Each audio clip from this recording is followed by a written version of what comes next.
Pergi pasar, beli daun kari sikit. Lepas tu butter. Lepas tu susu cair.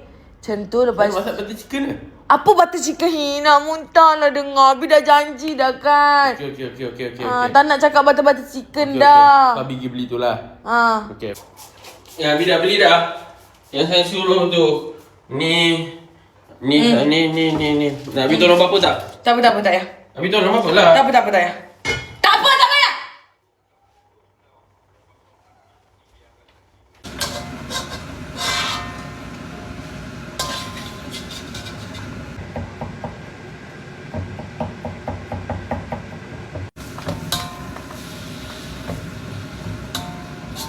Kita punya kuah butter dah siap. Tapi muka tak siap-siap. Pakai sikit kan. Bagi cantik sikit. Ya okay lah. Glowing sikit tadi dah spray. Spray lah lagi sikit.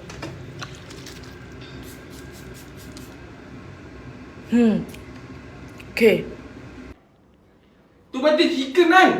Abi dah agak lah tu butter chicken kan? Abi beli bahan, Abi tahu lah saya masak apa. Abi tahu lah tak masak tu. Abi dah agak dah saya masak ni. Abi tahu lah. Duduk dulu.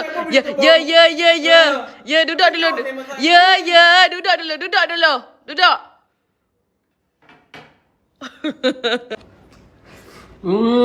Sedapnya.